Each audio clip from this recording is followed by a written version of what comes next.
Action-réaction. Concernant les Iraqis. Alors, je vais vous dire clairement ce que j'en pense des Iraqis. Les Iraqis, à 95%, ce sont tous des charlatans. Ce sont tous des charlatans. Déjà, un musulman, quand il a des problèmes, il ne va pas se réfugier auprès des créatures. Il va se réfugier auprès d'Allah subhanahu wa ta'ala. Et les épreuves, le prophète sallallahu alayhi wa sallam, lui-même, il en était touché. Lui-même. Le croyant, il va être éprouvé dans sa vie. Donc, faut arrêter de mettre ça toujours, déjà, sur le dos des djinns, des shaitans, des shayatines. Le croyant, il sera éprouvé.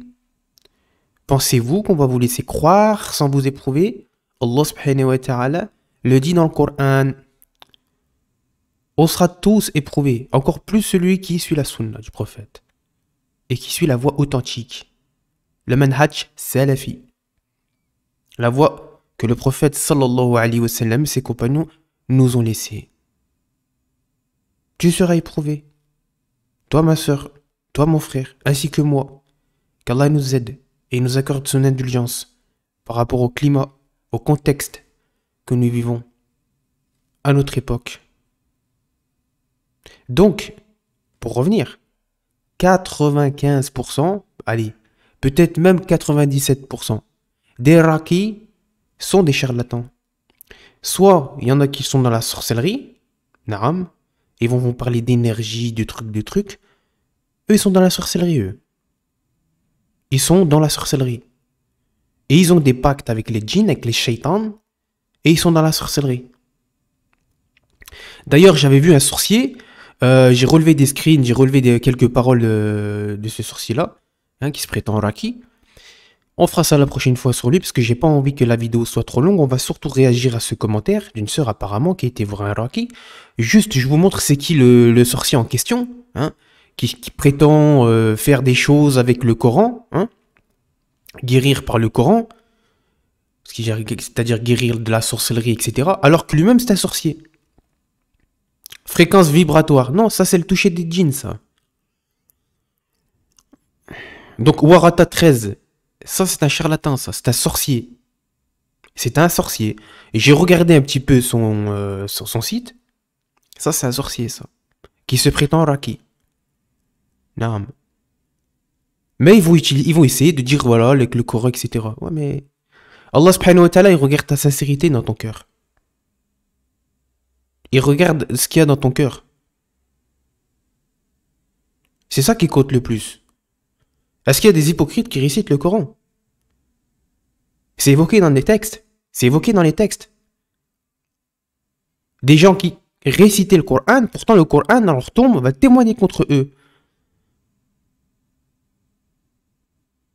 Donc il faut qu'il y ait cette sincérité-là. C'est quoi ton intention? Et certains ils disent oui, mais comment ça se fait que ce sont des sorciers et ils font de la sorcellerie alors qu'il y a le Coran et tout. Mais ça veut rien dire, ça. En réalité, c'est toute la subtilité de notre religion, c'est l'intention et la sincérité dans le cœur. Et il y a des gens, malheureusement, vraiment qu'Allah nous en préserve, qui vont rentrer en enfer pour te réciter le Coran. Pourquoi? Parce que c'était pas Nia. C'était pas Nia. Certains même récitaient le Coran, mais ils croyaient même pas ce qu'il y avait dans le Coran. Non. Donc, Inch'Allah, ça c'est un sorcier. On va vous le prouver la prochaine fois, mais ça c'est un sorcier. Qui se prétend Raki.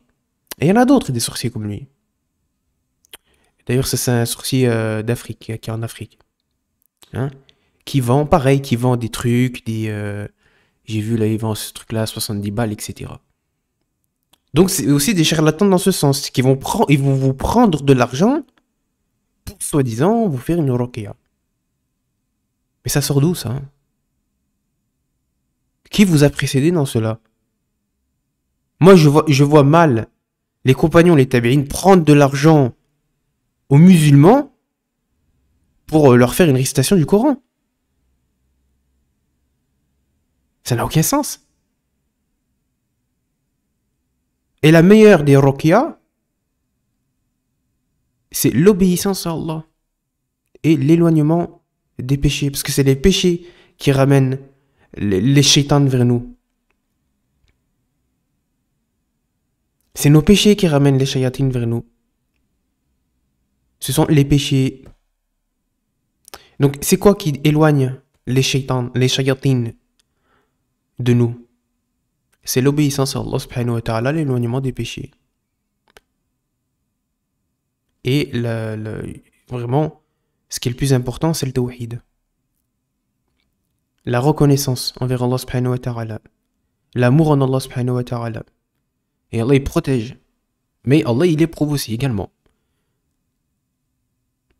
Et quand Allah il aime, il éprouve. Faut pas rejeter ça sur oui, non, j'ai un problème occulte, etc. Ma boutique elle a fermé, j'ai ceci, j'ai ça, le divorce, le truc, tout de suite sur les djinns. Mais tu es juste éprouvé par Allah subhanahu wa ta'ala. Faut arrêter la paranoïa comme ça. Là, on voit beaucoup de jeunes, vraiment de jeunes sœurs, dès qu'elle leur arrive une épreuve, tout de suite, c'est le djinn. C'est le djinn, voilà, c'est au cause de lui. Allah musta'an. Et les épreuves dans tout ça. Les plus grands hommes, ils ont été éprouvés. Des savants qui ont fini en prison alors qu'ils n'ont rien fait. Et ils n'avaient rien fait. Parce qu'ils prêchaient la bonne croyance. C'est les djinns, ça aussi. Et le prophète, sallallahu alayhi wa sallam, qu'est-ce qu'il a dit? Ça, c'est Ibn Qayyim qui l'a dit plutôt. Et le prophète aussi. Tu récites les deux dernières sourates. Les deux dernières sourates. Al-Falaq et An-Nas. Il dit, ça c'est suffisant pour te protéger contre le mauvais œil ou la sorcellerie. Et il dit, c'est plus important que tes repas. La nourriture du ventre, c'est plus important encore que tu récites ça. Et il dit, c'est suffisant ça. Juste ça, tu récites ça avant de sortir dehors, éventuellement. Le matin, le soir, tu récites. C'est suffisant. Et il dit, c'est suffisant ça. Mais on a donné un certain pouvoir au diable. Un pouvoir qu'il n'a pas, finalement. On lui a donné un pouvoir. Un pouvoir qu'il n'a pas. Et pourtant, il le dira en enfer, Iblis. Et moi, j'avais aucune autorité sur vous. C'est vous qui êtes venu sur moi. C'est vous qui êtes venu vers moi. Ne vous en prenez pas à moi, mais en prenez-vous à vous. Je vous renie aujourd'hui, jadis, de m'avoir associé à Allah. En enfer, dans son minbar. Dans un minbar, avant d'être châtié. Pour fortifier encore le regret des habitants de l'enfer. Qu'est-ce qu'il va dire?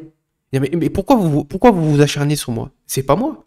En réalité, c'est vous qui m'avez... Je vous ai appelé, vous êtes venu.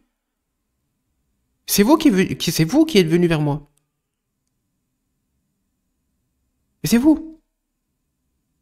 Ça réfute un petit peu là, le cas des apostats.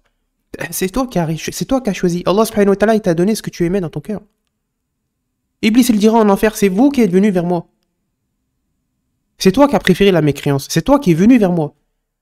Moi, je t'ai donné, finalement, vu que toi tu m'aimes, je t'ai donné ce que tu aimes.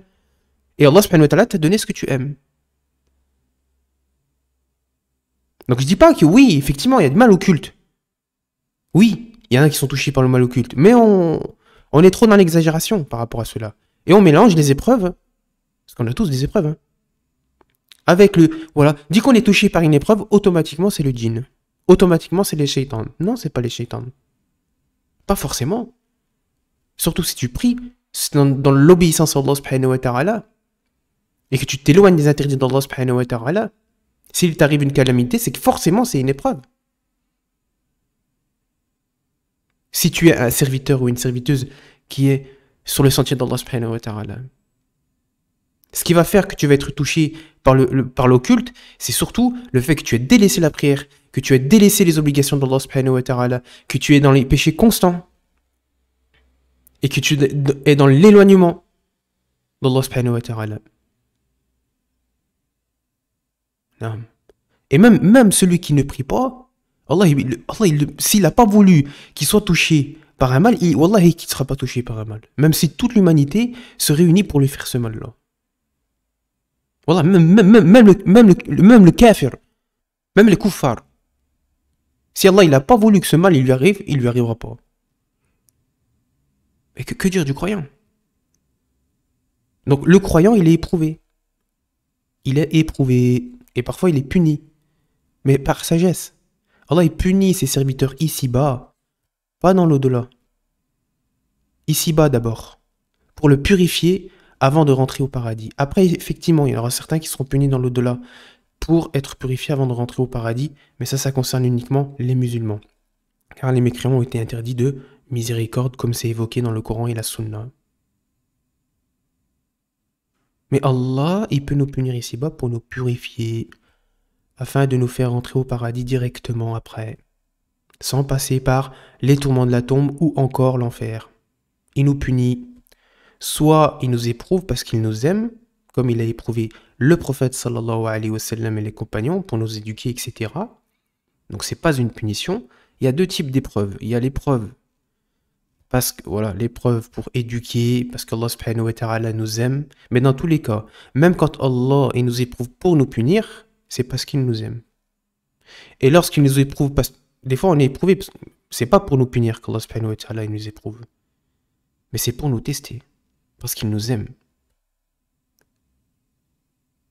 Ya Rab. C'est dur, mais c'est comme ça, c'est cette vie-là. C'est ainsi. Qu'Allah subhanahu wa ta'ala n'impose pas à notre âme ce qu'elle ne peut supporter. Donc, quand Allah il a éprouvé le prophète, est-ce que c'était une punition pour lui? Non. Ça varie selon les cas dans la communauté. Mais dans tous les cas, il ne faut pas remettre ça toujours sur le dos des djinns. On lit, Inch'Allah. Ça, c'était une introduction. Salam alaikum. Avant cette mise en garde, j'ai bien réfléchi. Donc, la majorité des Raqis sont des charlatans. Soit des sorciers, soit des gens qui vont aller vous gratter de l'argent. Donc, charlatans aussi dans ce sens. Hein? Parce que d'où on prend de l'argent aux musulmans pour faire une ruqya. Ça sort d'où, ça? La ruqya, tu te la fais toi-même. Et comme on l'a dit tout à l'heure, la meilleure des ruqya, c'est l'éloignement d'enseignement du tawhid et l'obéissance à Allah subhanahu wa ta'ala. C'est-à-dire l'éloignement des interdits d'Allah. C'est ça. Et certains disent, ouais, mais pourquoi je suis touché par le mal occulte? Mais tu étais vers le diable là. Certains, même, ils vendent leur âme au diable, après ils se plaignent. Oui, mais pourquoi j'ai ça? Pourquoi j'ai... Mais tu étais là-bas là. C'est qui t'a demandé d'aller là-bas? C'est toi, c'est bien toi qui étais là-bas. C'est bien toi qui as pris cette décision d'aller vers ce mal-là. Voilà. Donc avant cette mise en garde, j'ai bien réfléchi, je me suis renseigné. On va lire Inch'Allah d'un trait, puis commenter pas beaucoup, histoire de rapidement finir cette vidéo. Avec cette mise en garde, j'ai bien réfléchi, je me suis renseigné si cela était permis auprès des gens de science qui m'ont donné l'accord. Et les mises en garde sont obligatoires. Je témoigne devant Allah la véracité de tous mes propos. Concernant le Raqi, Rokia, Psy, Marseille Thérapie, n'importe quoi. N'importe quoi. J'avais fait appel... Voilà, autant ramasser la merde par terre, hein. Faire éboueur pour gagner de l'argent que faire ce genre de choses. Hein. Clairement. J'avais fait appel il y a quelques temps à ce Raqi, dont ces séances de 50 € d'à peine. C'est énorme, 50 € de séance, c'est énorme. D'à peine même pas 1 heure. J'étais avec 2 mahrams, un couple de connaissances, la Rokia. Donc 50 € pendant une demi-heure, quoi. 50 € la demi-heure, en utilisant la religion d'Allah comme ça. C'est un charlatan. Réveillez-vous, les musulmans. Les jeunes sœurs, là, comme ça. Arrêtez d'aller voir ces gens-là. Fortifiez-vous, hein. Il n'y a pas d'Araki. Et il y a un hadith qui nous évoque au jour de la résurrection. Allah subhanahu wa ta'ala sera beaucoup plus clément envers quelqu'un qui n'aura jamais consulté de Raqi. Hein.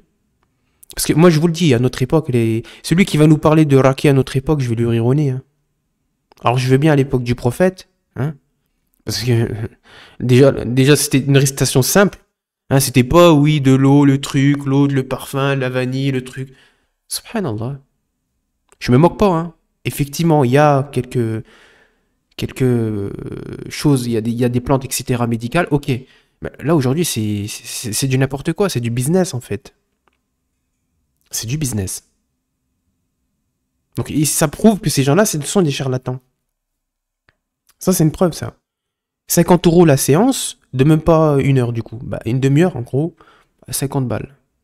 Ah bah, c'est bien payé, quand même, hein. Ah bah, moi, je vous laisse compter, quand même. Bah, déjà, un mec comme ça, là, que vous rencontrez, il dit c'est 50 euros la séance. Mais tout de suite, normalement, tu dois prendre tes clics et tes claques et partir. T'es pas obligé de dire oui à tout. On va dire oui, mais c'est un manque de respect quand tu rentres dans un endroit de partir et de dire salam alaikum et de repartir après. Mais on s'en fout. On s'en fout de ça. Si tu sens pas, tu sens pas. On t'a pas demandé d'avoir confiance en tout le monde. Si tu sens pas l'affaire, bah tu tailles en fait. Pourquoi tu restes dans un endroit où tu sens que ça sent le roussi? Et tu rentres, tu dis salam alaikum. Bon, vous discutez, après il te dit 50 euros la séance. Ok, bah ciao. Ça, c'est des charlatans, ça. Ça, c'est des charlatans. Premièrement, il me demande de me lever et pose sa main sur ma taille. Astaghfirullah. Donc il touche les femmes du coup. Bah voilà, c'est un charlatan. C'est un charlatan. Il touche les femmes.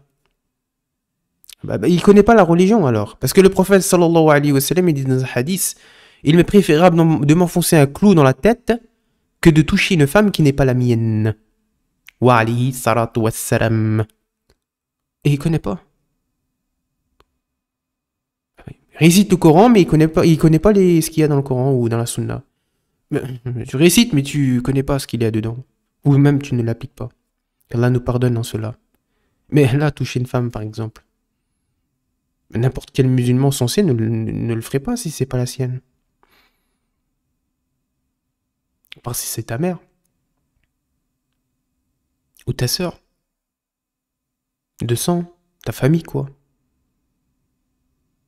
Ça, c'est quelque chose que tous les musulmans connaissent, normalement. Ce raki qui récite, lui, le Coran, il connaît pas cette règle-là en islam. Il touche les femmes. Qu'est-ce que tu continues encore à rester dans cet endroit, dans ce bourbier-là? Réveillez-vous, les sœurs. Pourquoi vous allez consulter des rakis? Vous croyez que vous n'allez pas être éprouvé dans la vie? Vous allez être éprouvé comme tout le monde. Hein. C'est pas parce que vous êtes une femme que vous n'allez pas être éprouvé. Hein.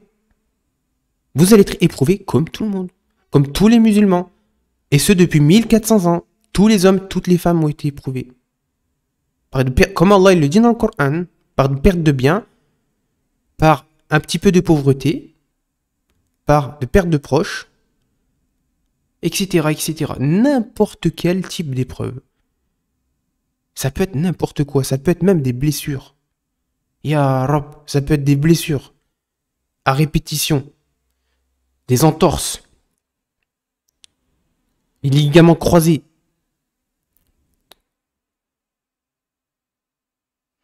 Et pendant la séance, celui qui n'arrêtait pas de dire au mahram, ma copine et son mari, d'aller dans la chambre. Il disait à ma copine, à aller vous occuper du bébé qu'il pleurait. En réalité, il voulait que je reste seul avec lui. Allah musta'an. Donc le bébé qui pleurait, peut-être qu'il ressentait aussi que l'atmosphère était pas bonne. Hein.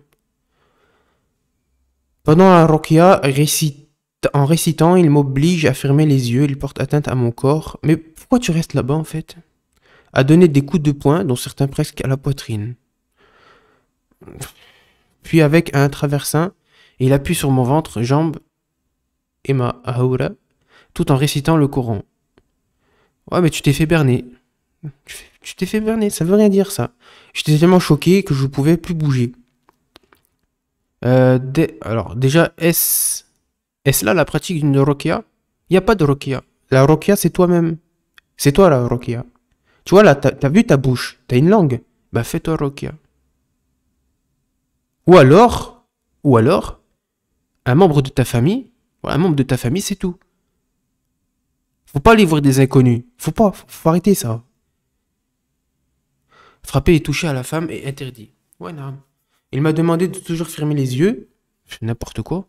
Et à la fin, il disait bien, je me suis retrouvé sans mon djilbab, les cheveux découverts. Il vous dit, non mais ça c'est grave ça en fait. C'est grave ça. Et ton mari il fait quoi? C'est ça en fait, c'est que maintenant de nos jours, quelqu'un il dit je suis musulman, je vais faire ruqya, je vais utiliser le Coran tout de suite, voilà les paillettes, voilà, machallah, truc. Mais ça veut rien dire ça. Ça veut rien dire. Ça veut rien dire. Faut faire confiance à personne à notre époque. Faut pas avoir une confiance à 100% aux gens. Et quand je parle des gens, je parle des musulmans en plus. Parce que le mécréant, ça sert à rien. Parce que lui, systématiquement, il aurait une mauvaise pensée envers toi. S'il peut te la mettre, il te la mettra. Pour de l'argent, vous savez.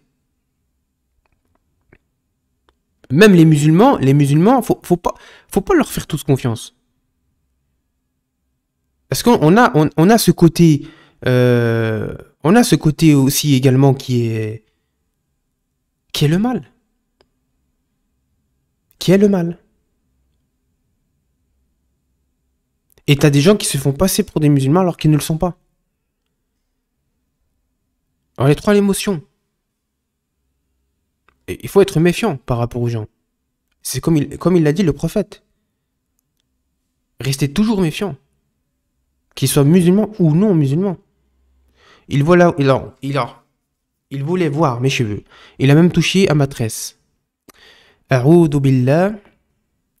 Quand je vous explique, j'ai vraiment du dégoût et des regrets d'avoir fait appel à ce soi-disant. Mais pourquoi tu fais appel à ça? Qui n'est en réalité qu'un égaré, naam. Pour combler le tout, après la séance, je le contacte sur Messenger pour lui faire un retour. Et celui-ci me fait des compliments et avance très loin. Si vous voyez ce que je veux dire. J'ai appris plus tard que cette personne est mariée avec des enfants, j'étais choqué. Il l'a remis bien évidemment en place. Ah mais c'est un pervers alors. Après m'être renseigné sur ses pratiques douteuses. En fait, il utilise l'islam pour appâter les sœurs. Il utilise l'islam pour appâter les sœurs. Voilà. Voilà ses intentions. Donc c'est pas pour Allah. Après m'être renseigné sur ses pratiques douteuses, je lui ai donc fait la mise en garde et au lieu de comprendre de cesser, il bloque quand on fait le rappel et continue dans son égarement. Et égarer les gens dans ses innovations. La personne a des pratiques qui n'est pas sunna et certaines sont des innovations. Et de plus, il touche les femmes, enlève leur voile. D'accord? Qui n'est pas permis. Et fait des avances. Vous appelez ça un raki qui vous veut du bien. Cet homme étranger a rusé pour retirer mon voile. Alors qu'aucun homme m'a vu sans voile. Mais pourquoi tu acceptes cela en fait? Pourquoi tu as accepté ce genre de choses? Parce qu'il y a l'islam? Parce qu'on utilise l'islam? Donc parce que on utilise l'islam, je me soumets à n'importe quel type d'individu? Mais c'est pas comme ça que ça fonctionne. On est trop à l'émotion. Trop. On est trop à l'émotion. C'est pas parce que on utilise l'islam, quelqu'un te parle de l'islam, que ça veut dire que c'est une personne fiable. Il faut analyser la personne. Il faut essayer de connaître la personne. De voir comment est-ce qu'il fonctionne. Sa gamberge, comment est-ce qu'il l'entreprend. Comment il finalement il pratique sa religion dans les faits. Il faut observer tout cela. C'est pas oui, je parle d'islam, donc tout de suite directement, voilà, c'est bon. Bah, c'est bon, on n'est plus sur nos gardes, on baisse les mains, on baisse la garde. Voilà, c'est bon. Parce qu'il parle de l'islam, parce qu'il dit, le prophète a dit. On baisse la garde. Voilà, on baisse la garde. Un apostat, même un apostat, il peut dire du bien sur l'islam, se faire passer pour un musulman, tu vas baisser ta garde, et là, il pourra te mettre un coup de couteau dans le dos. Oui. C'est ce qu'ils ont fait, les hypocrites, à l'époque du prophète. Hein. C'est ce qu'ils ont fait. Faut pas baisser la garde. Il faut analyser le comportement de sa manière de faire de la personne. Je suis converti. Bah, regardez la secte des Khawarij, par exemple. Allez, on parle d'islam. Sur Twitter et ailleurs. Pourtant, quand vous allez à leur rencontre, vous voyez les personnages qu'ils sont. Non. Dans leur attitude. Puis vous les fréquentez et puis vous allez voir. Vous allez voir. Je suis converti, mais il faut pas les fréquenter, attention. Genre, tu t'es converti, puis il y a des choses que tu ignorais. Non. Qu'Allah subhanahu wa ta'ala te facilite. Comme se renseigner sur le manhaj de la personne, cette personne ne suit pas la sunna. Non. Mais même quelqu'un qui te dit je suis la sunna ou je suis salafi, attention, c'est pas parce qu'il le dit que c'est forcément vrai. Parce que comme on l'a dit, comme on l'a évoqué sur la chaîne, il y a des gens qui se disent salafis, qui nous traitent de matérialistes, alors qu'en réalité, eux-mêmes, ceux qui nous traitent de matérialistes, qui se prennent pour des salafis, ils disent nous sommes des salafis, en réalité sont des khawarij. Et pour certains, des ikhwan. Donc tu peux faire semblant d'être salafi également. Voyez? Donc ça, il faut faire attention aussi également. Il y a les innovateurs, il y a aussi les monafres. Et ça existe à notre époque encore. Certains l'ont nié. Pour eux, il n'y a plus de monafres. Pourtant, c'est dans le Coran. C'est dans le Coran. Allah Ta'ala, il dit que ça existe. Ça existe. Mais ils sont où? Ils sont cachés. Où? Dans les sectes. Mais attention, parce qu'ils peuvent se déguiser en nous. Non.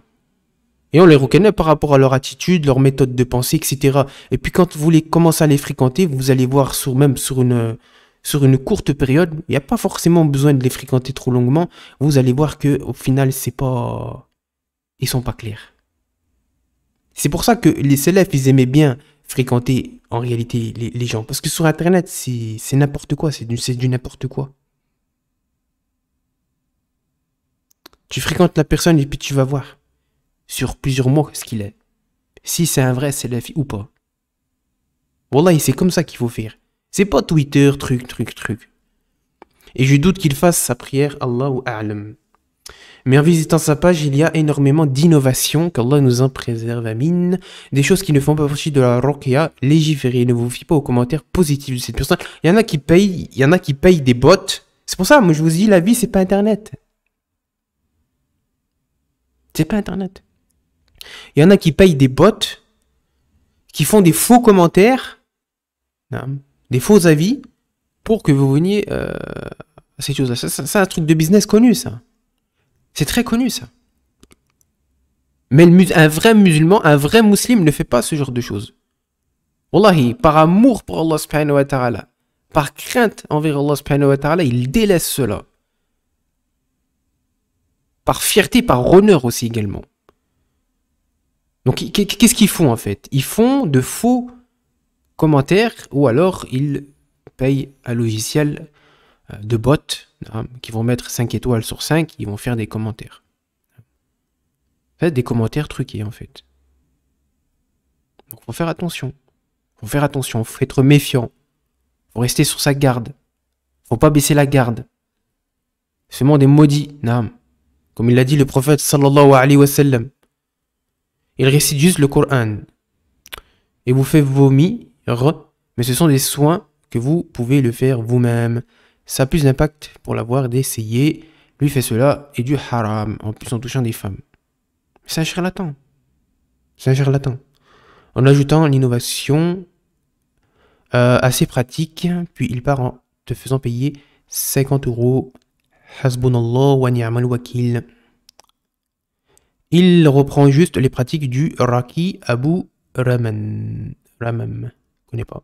Raki et vous fait croire que cela vient de lui. Allez visiter sa page.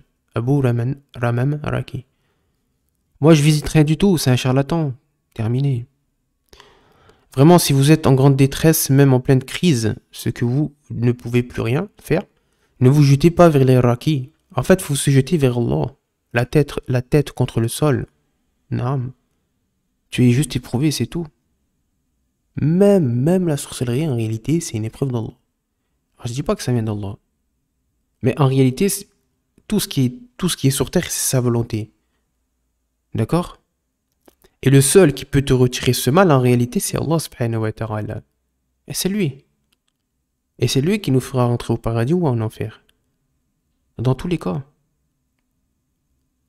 Le prophète sallallahu alayhi wa sallam n'a-t-il pas été éprouvé par cela? Il a cherché refuge auprès de qui? Allah. Et c'est qui l'a guéri? C'est Allah. C'est Allah. Ne vous jetez pas vers les Raki. Et puis, toi, ça se trouve, Et c'est même probablement sûr, ma sœur, toi tu es meilleur que ce raki-là. Peut-être toi tu es plus aimé auprès d'Allah subhanahu wa ta'ala que ce charlatan. Déjà ce charlatan, bon, après je laisse ça à Allah, hein, mais c'est un charlatan malgré tout. Pour moi c'est un charlatan. Naam. Mais toi tu t'es pas posé la question. Il se peut que toi tu es plus aimé auprès d'Allah subhanahu wa ta'ala. Et quand Allah il aime plus certains serviteurs que d'autres, parce qu'on a des rangs différents, comme c'est écrit dans le Coran, les croyants ont des rangs différents. Certains ont un rang plus élevé et d'autres un rang moins élevé. Plus tu es proche d'Allah subhanahu wa ta'ala, plus tu es aimé d'Allah subhanahu wa ta'ala, plus tes invocations ont un impact. Elles ont un impact.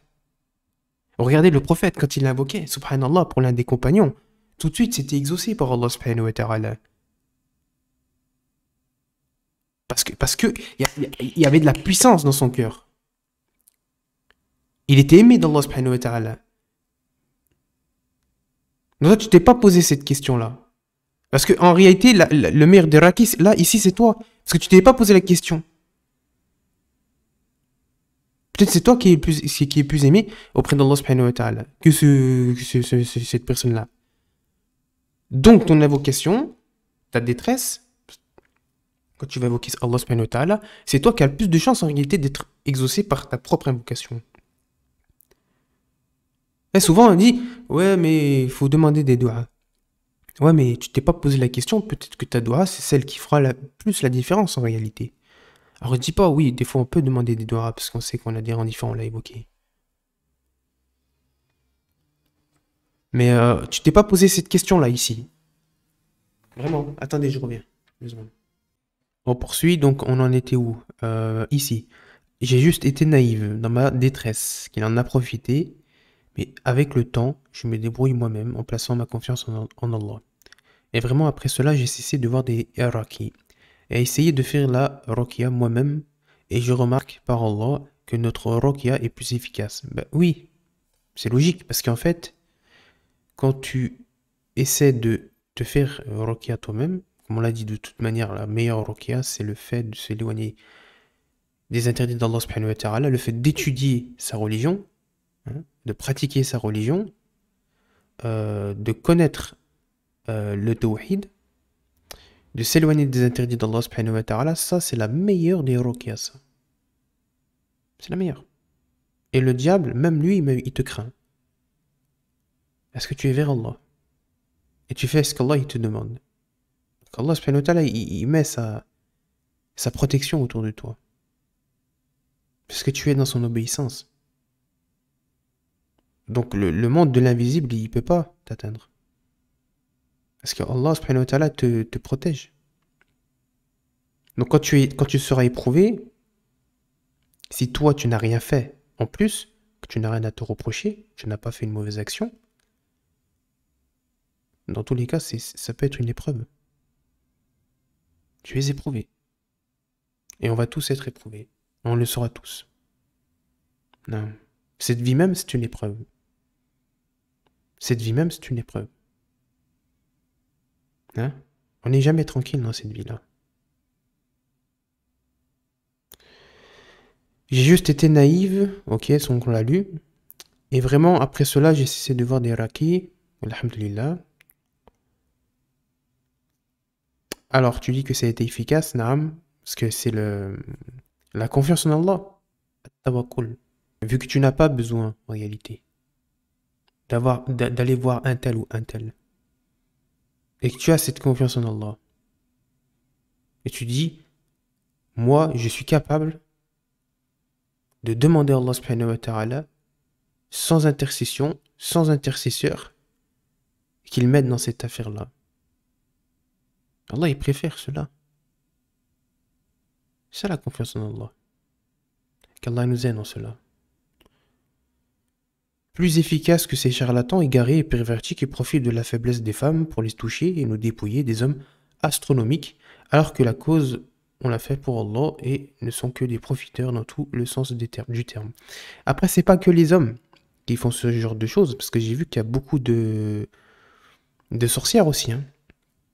Il y a des sorcières aussi qui vont faire cela vers les femmes.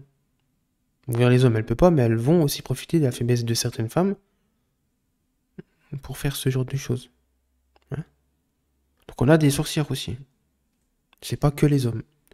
Et qu'Allah nous en préserve et nous les éloigne. Amin.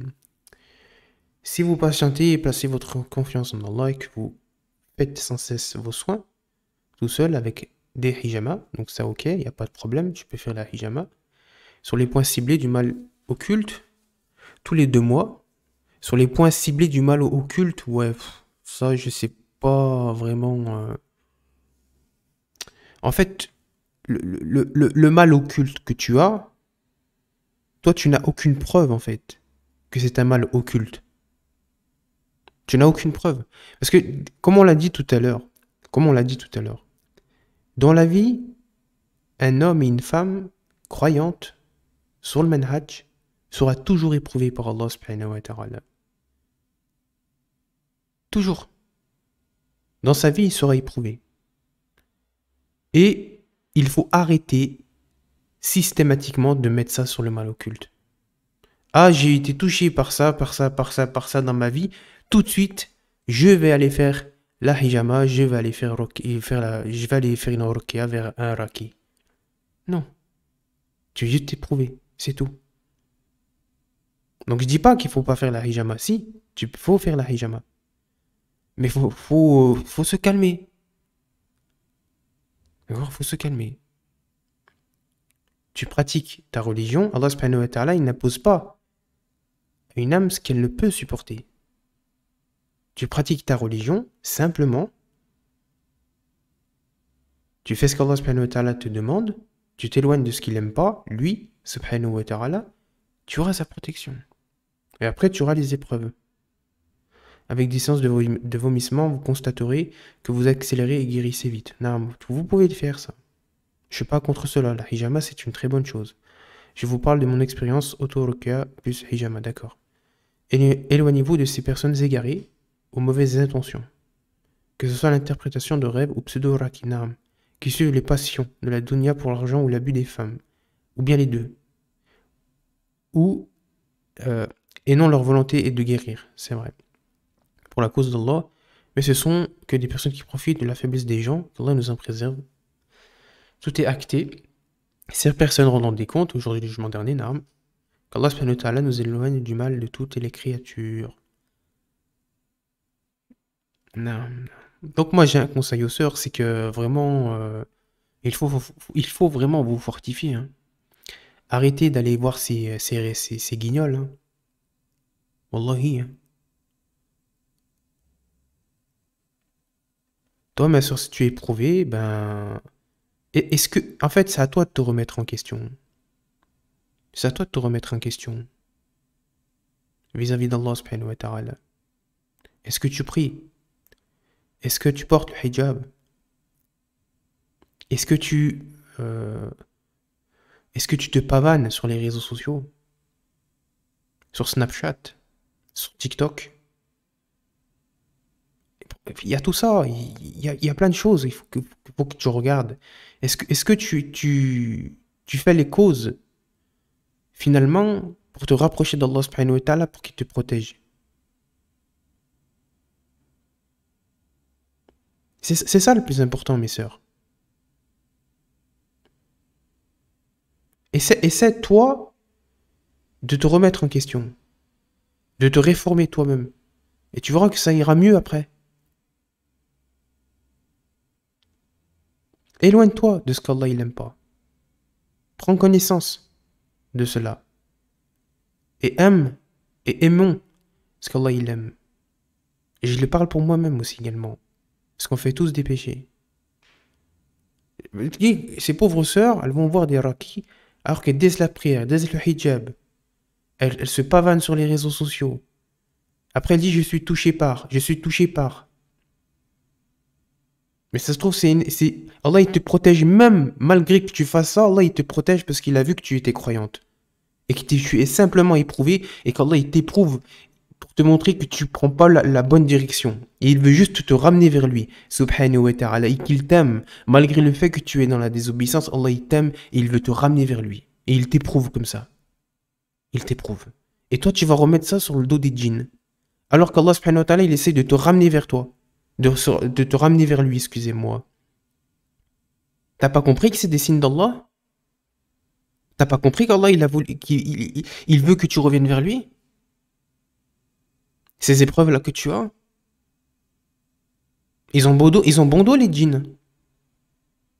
Ils ont bon dos. Mais oui, des fois aussi, il y a le mal occulte qui, je ne le nie pas. Je ne le nie pas. Mais regarde, si tu t'affiches tout le temps sur Internet, tu te montres, tu te pavanes. Et on montre les enfants, et on montre ce que je mange, et. Sans hijab, je prie pas, je vais pas au Jumu'ah. Bon, après ça, c'est que pour les hommes. Pendant le ramadan, je fume à la chicha, je fume des cigarettes. Ça touche les femmes aussi, hein. Ça touche les femmes.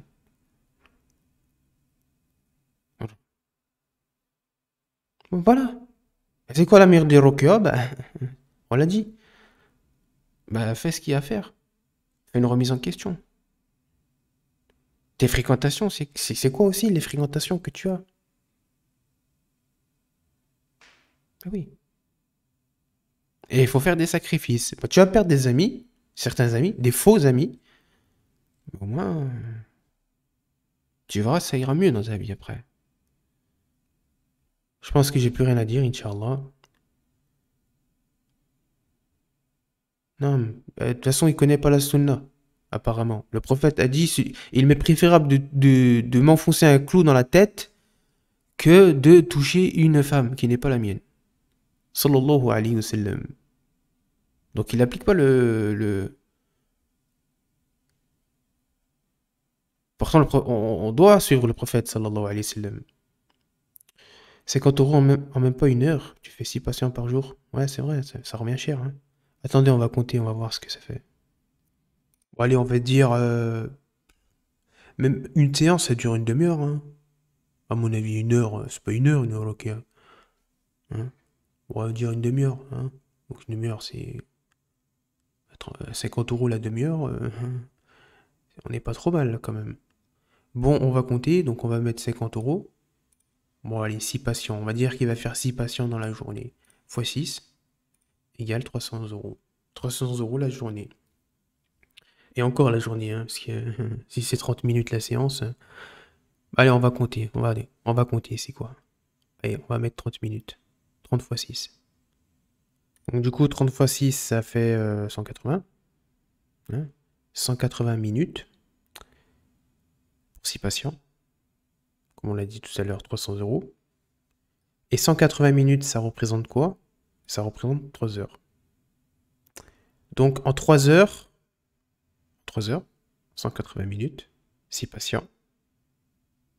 Si on dit que la séance dure une demi-heure, 300 euros. 3 heures. En 3 heures, je me fais 300 balles. En touchant des femmes et en retirant leur hijab. Hein? Voilà. Allah musta'an. Salam alaikum wa rahmatullah wa barakatuh.